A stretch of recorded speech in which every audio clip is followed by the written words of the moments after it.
Hi, my name is Paula Bist, and I'm going to be reflecting on my special occasion speech. To start off, I'm going to be reflecting on my area of speaking. So I think overall, I've taken a lot from the semester, and you can really see this in this final speech. But I think the areas that my strengths were in was that I rehearsed the speech, and I was able to keep eye contact with the audience. And while I was up on stage, I had confident posture. I was confident with the words that I was saying. And there was no, when I'm speaking, like when I'm presenting a speech, I think I do a good job of avoiding filler words. And I think the script helped with that as well. But overall, like practice was needed for the script. So I'm glad that I practiced and I was prepared for the speech. Something that I've improved upon from previous speeches that I think was very noticeable in this speech was my change of tone. So typically I did not change my tone a lot in other speeches. Maybe it's because I was reading off note cards or something like that. But a lot of the times my tone did not match my the words that I was saying, like my speech. But this time I feel that I did a good job matching the tone. And like when I say matching the tone, I mean varying the tone for when there was jokes and when it was more a serious part, like when it was an emotional part, speaking about my mom and everything she's done for me, or when it was the jokes about the restaurant or something like that. Looking back on my speech and from Miss LaFleur's feedback, I did need to speak a bit slower. So my tone, I think my change of tone was pretty good. But I was still speaking very fast, and I think it was due to the script as well. And I was worried about the time issues and everything, but overall I was fine on time as well. Like I paced my speech well, like overall, but I was speaking too fast at multiple points. Like for example, Miss LaFleur gave me feedback saying that I needed to slow down at parts because when I was included some jokes, like the joke about the food being on the house at the restaurant that my mom was at, I didn't slow down, and the audience did not have enough time to really enjoy the joke and like have a good moment to laugh at it. And maybe something like if I slowed down to tell the joke, it would have been, I think the words would have been more impactful to the audience, and they would have realized that it was a joke and like given a chuckle or something.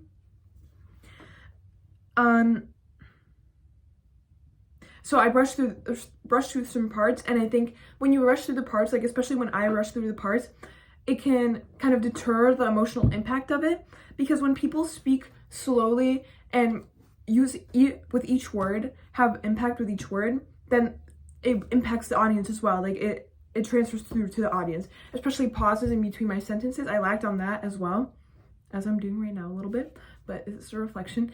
The pauses between my sentences. So I could have had more pauses between my sentences, which would have also made it more impactful to the audience, because they would have had time to think, or at least process what I had just said, instead of rushing immediately into the next sentence.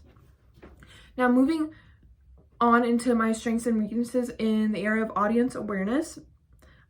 I think my opening was impactful as well, because it's something that a lot of people could have related to.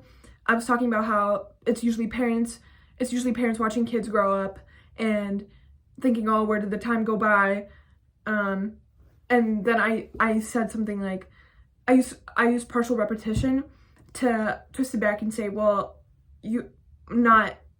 by saying it's usually not kids looking at parents thinking, oh, when did the time go by so fast, and things like that. So I think by using a device like that, I think it did engage the audience a bit more. I think that my topic for the speech, because since I was talking about my mom, and since like I know a lot about my mom, obviously, I mean, not obviously, but like I do, that's why I chose her as the topic, and her 50th birthday, I think it was a lot easier for me to have my words carry emotional impact, because even at the end of the speech, I was about to tear up, because I was talking about what my mom has done for me and everything that she has done for me, and that did have some like emotional impact. And I think by talking about personal experiences with my mom and her journey, it resonated a lot with the audience, especially with people who have immigrant parents, which I know some in the class do. And even if they don't have immigrant parents, I'm sure a lot of them could understand the struggles that my mom went through and what it's like to like be thankful for your parents and everything. My time slot was good. I did pace myself well because I rehearsed, so I think that did help a lot with my pacing. I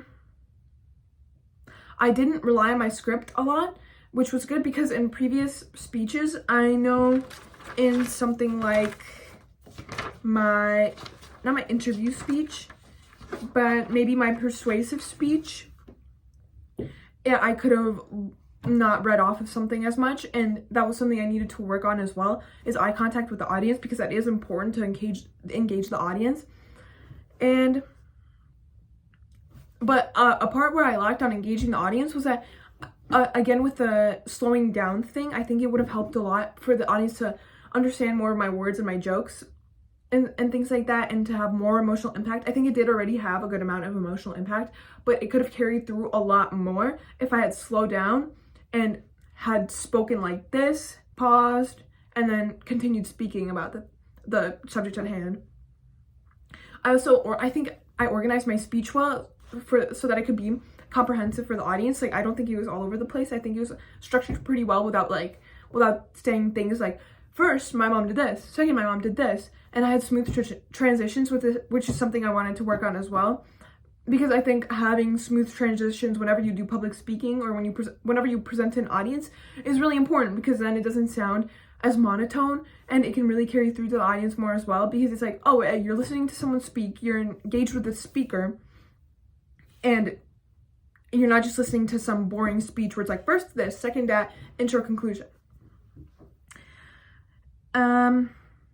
I also think my conclusion summed it all up pretty well, because I took them, like, especially since it was my mom's 50th birthday. So like at the end, I think my mom, I was like, oh, let's celebrate with a toast. And it resonated with the event, so that helped as well. And I think it carried through the conclusion. Now, looking back on everything from this exciting semester of public speaking, Miss LaFleur did have a point when she said that she has a method to her madness, which I can now very clearly see. So what I've learned overall just this semester is not even just about skills in public speaking, but skills in just growth and mindset, because recently we've been doing the speech about the guy, I forgot what it was called, but it was about the guy who had cancer and he didn't have a lot of time to live, and he was talking about the importance of carrying a growth mindset and a positive mindset. He used the comparison of Tigger and Eeyore, and that was actually a very good example that I'm going to go off of right now, even though it is reflective of the whole semester, even if this was just something we did just now. But I think a lot of the times, especially senior year, I've had sort of an Eeyore mindset, but I feel like this class has taught me to have more of a Tigger mindset. I know it sounds silly, but I came into this class, for example, thinking, oh, I'm a good public speaker, like this is gonna be a breeze, but there's never a stopping point to the point where you can grow. Like, I can go even further. Like, there's no stopping point. I can't be perfect at public speaking. I'm always gonna have areas of strength that I'm good at and areas of growth that I'm good at, and maybe they'll switch around at times, but it's never going to be perfect. Like, there's no definition of perfect. It's just my public speaking skills and how I can continuously improve upon them and how I can use them in my future. So by focusing on really resonating with the audience, that's something that I can use in future public speaking moments, and not even just public speaking, but in talking to people and writing things and my writing skills. That's why I'm really glad that I took this class, because I think it taught me more about myself and how I am with an audience, with a crowd, and that was really helpful. Other than that, any more takeaways is, more about the growth mindset thing. It's you always have room to improve, and that isn't just applicable to public speaking and my public speaking skills. It can be literally applicable to any aspect of my life, bettering myself, and whether it be my mindset on college, especially in college, these skills will be useful. The skills that I'll take when I leave high school is that growth mindset overall. I think that is the biggest thing that I can say that I will take away for sure. And yeah, so what I can take away from like from the growth mindset is that, like, if I look at every challenge with a positive outlook, it's going to benefit me a lot more, and I'll be able to get my work done and just be happy with myself and where I'm at, like, in my life, and not like dwelling on something that I'm not good at. It's not going to solve anything. The only thing I can do is get better, and I think that's a really important thing to take away, especially going into college and going into like an actual career field, because I feel like high school was the time for us to learn all of these things, and I'm glad that I did, because it allowed me to like to grow within myself and grow my mindset, which I'm really glad that it did, because I've always had trouble with that, especially through high school, just being a lazy Eeyore. So I think that is the biggest thing that I'm going to be taking away. And lastly, to end all, the peer feedback that I appreciate the most is probably just when we did rehearsals.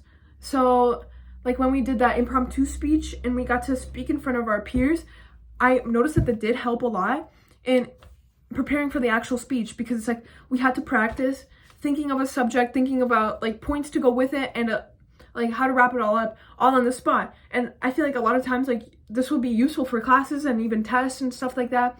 And in my future field, like in business, you know, it can be applicable anywhere.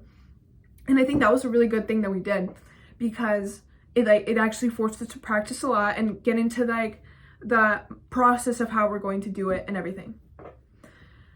So that is it for my reflection on my speech and my reflection on this semester. Thank you.